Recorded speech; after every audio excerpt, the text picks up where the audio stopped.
Welcome back. There's something I want to say before I continue to chapter 37. From last chapter, when James said, "See you," do y'all think he see her on the street? And he gonna see her sooner than time they agreed on? Okay. Chapter 37. Catherine. Secrets slip out when people are at the end of their lives. Working in a nursing home means I'm always in close proximity to death. Sometimes I'm by a patient's side when they take their final breath. Most of the confessions I hear from our more lucid extended care residents have been relatively minor. I wish I hadn't fought with my sister and cut her off. I should have spent more time with my kids when they were growing up. I didn't say I love you enough. But sometimes huge deceptions emerge, as if their owner wanted to enter the afterlife with a clean slate. I gave up my baby for adoption and never told anyone. I was in love with another woman for most of my marriage. The man everyone thinks is your younger brother is really my son. Ooh. I wonder what it would feel like to carry such an enormous secret for so long. If it would always feel heavy or alien, or if in time it would integrate like just another limb. I'm walking around the grounds of Sunrise because I'm too restless to sit in a Bonneville and wait for my mother to bring back the Cadillac. I can't help wondering what would I do given the chance. Would I go back to being blissfully unaware of my origins and true family history? I don't have the answer, but I do know this. My life was far easier when I believed the lies my mother fed me. Those thoughts are running through my mind when I see Tin and an aide bringing a few memory wing residents outside. I turn my head and quicken my pace, hoping they won't spot me. Then I hear Tin calling my name. I wave, hoping that will be the end of it, but Tin motions me over. My mother should be arriving any minute now. She texted a little while ago to say she pulled off the highway at our exit to get a few gallons of gas. As I walk towards Tin, my mind races, trying to recall what I've told Tin about my mother. The two have never met, and I don't think Tin has any idea what my mother looks like. All she knows is that my mother is ill. "Hey, Catherine, you're not working today, are you?" Tin frowns. "I just can't stay away from this place," I joke. "No, I forgot something here yesterday and came back to get it." Tim begins telling me about a folder she has for me with some forms to fill out and a parking sticker for the permit-only spots, now that I'm going to be a full-time employee. I smile and nod, but in my mind, I'm calculating time and risk. It's only 9 a.m. It's only about 9 a.m. now, but 10 will be gone by late afternoon or early evening. Was it 9 o'clock when she was supposed to meet James? 10 won't be on memory wing after dark if I need to sneak my mother in again tonight. I'm perspiring, and not because of the heat. This must be a taste of what life has been like for my mother. Constant calculations and conversational purring. I realize Tin is waiting for me to say something. "Sounds good. I'll go upstairs and grab the folder in a few minutes," I tell her. I might just soak in the sun a bit longer. She looks at me a little more closely, her brown eyes filled with kindness. "Are you okay?" I force a smile. "I didn't sleep well, but I'm fine." Tin briefly squeezes my arm, and I know it's a silent message of sympathy. She still believes my mother is so ill that I canceled my plans to move to Baltimore. "I'm headed up myself, so I'll leave your folder on my desk," she tells me. Out of the corner of my eyes, I see the shiny brown Cadillac turn into the parking lot. Woo! She made it.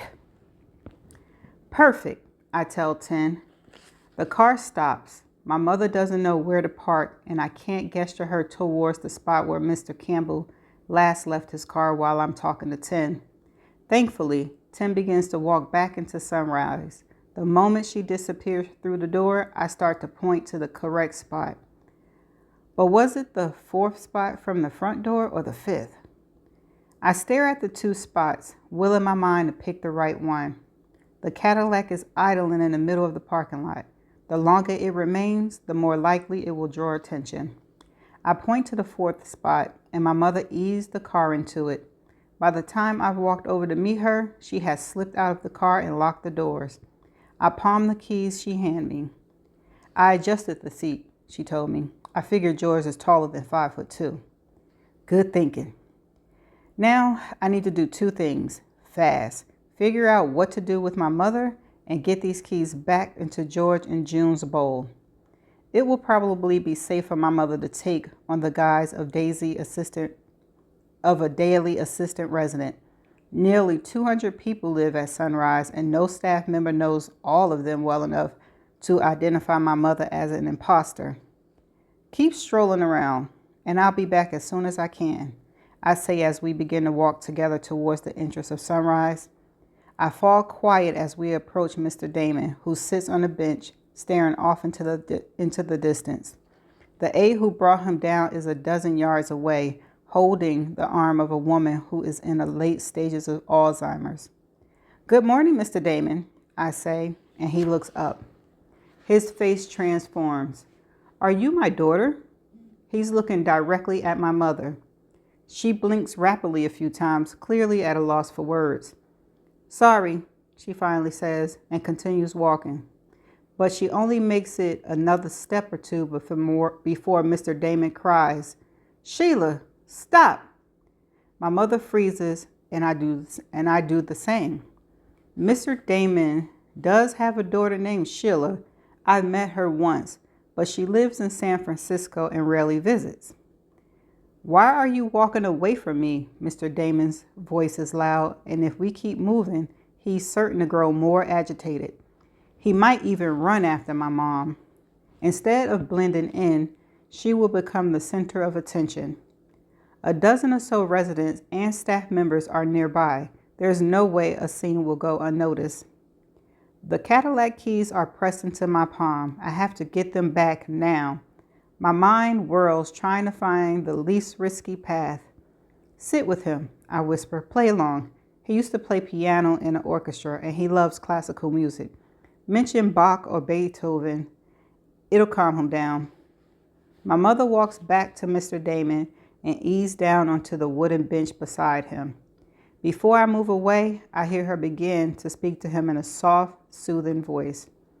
I hurry into the building, wave to the desk clerk, and go directly to George and June's apartment. I hold my breath as I knock on the door.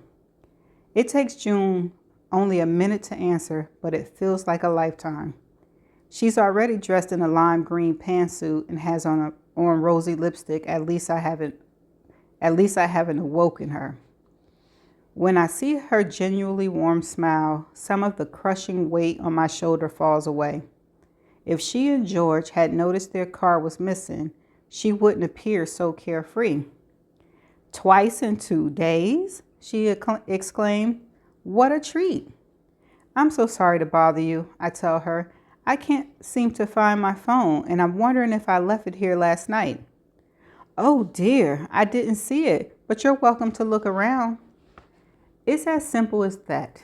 As June begins to lead me into the living room, I slip the keys back into the bowl. They make a clanking sound as they land. Thinking quickly, I put my hand in the bowl as June turns around. Not here, I say, feigning disappointment. I step into the living room. Since I didn't even sit down, there are many logical places to check. The only item on the coffee table are a stack of magazines and a device that looks like a computer mouse, which is the blood sugar monitor June uses to manage her diabetes. Still, I pretend to search, even ducking down to check under the coffee table. I don't see it, I finally say. Oh, I'm sorry. There's nothing more frustrating than losing your phone, is there? The kindness in June's voice intensifies my guilt. She and George are the closest thing I have to grandparents. They even gave me a card and a generous check when I graduated college. I looked down to avoid her eyes, and see there's a pristine white test strip in the end of the blood sugar monitor. June must have been about to check her glucose level when I interrupted her. "Can I help you with this?" I asked, wanting both to do something for her and to change the subject. I take the monitor and reach for June's index finger, pricking it with a lancet before touching the drop of blood to the white test strip, like I've done hundreds of times before. Like most diabetics, June keeps her insulin pens in her refrigerator, but I don't need to get her a dose right now. Her levels are good. I hope the distraction will change the course of our conversation, but the next thing June says is, "Do you want me to call you and we can listen for the ring?" I suck in my breath. My phone is in my purse and I don't know if it's set to vibrate. You know what? I just remembered. I'm pretty sure I left it charging upstairs in the break room last night. I back away. "Okay, sweetie. And remember, you promised us that glass of wine. Want to come by tonight?" I'm at the door now. Her question throws me. If James isn't caught, my mother and I will have to sleep at sunrise again. I can't tell June I have other plans because she could easily spot me on the grounds this evening. I may have to work through dinner," I hedge. Before June can reply, I quickly hug her and slip out. I'm so rattled, I have to stand in the hallway for several moments to compose myself. As my anxiety recedes, anger rushes in to take its place. My mother did all this to me. Because of her choices, my work situation and the relationships I've built here are so tangled up that I might not ever be able to straighten them out. Surely Tim will be perplexed, maybe highly annoyed too, when I tell her I'm moving to Baltimore after all. I think of the other relationships my mother has destroyed on my behalf. With Ethan, for one. He wasn't the right guy for me, but shouldn't I have been the one to decide that? My anger mounts. I haven't been eating much or sleeping well, and my body feels simultaneously jittery and heavy. I desperately want a shower and a hot meal and to rest in my own bed, but I can't do that either. If my mother's big plan to keep James away from us fails, I may never be able to go back to the apartment again. I may have to leave everything behind and go into hiding just like her. I storm down the hallway, determined to confront her. I'm going to tell her to get into the Bonneville so we can drive somewhere private to have it out. The words I have for her aren't ones I want anyone to overhear. I stalked through the lobby of Sunrise and burst through the front door, squinting as the sun hit my eyes. My mother is exactly where I left her, sitting next to Mr. Damon on the wooden bench. Their backs are to me. But something has changed. It draws me up short. Mr. Damon's arm is around my mother's shoulders now. They look exactly like father and daughter. It's as if Mr. Damon's addled mind has spun magic, creating the very relationship he believed he saw. I begin to walk toward them again, more slowly now. Another part-time aide, a woman I don't know terribly well because our schedules rarely overlap, smiles at me, then nods towards Mr. Damon and my mother. "Isn't that sweet?" she whispered. "I've never seen him so happy." Mr. Damon is talking softly as I draw nearer to them, but I can't make out his words. My sneakers land silently in the thick grass. Neither my mother nor Mr. Damon notices my approach. I'm about to circle around them to make my presence known when I catch the words composing their conversation. "Will you come see me tomorrow?" Mr. Damon asks. "If I can," my mother replies. My mother's head slowly tilts down until it is resting on his broad shoulder. An aura of love surrounds them. They both filling in for the people they must miss with their whole hearts. I can't move. I don't want to break the spell. You've always been such a good daughter, Mr. Damon tells her. I'm lucky to have you. I told my mother to play along, but I think she's doing more than that. She's allowing herself to pretend for these few moments that she is with a father who loves her. It's the first time I've ever seen her as a daughter. I never truly thought about what it must have cost my mother to run at the age of 16, leaving everyone she loved behind.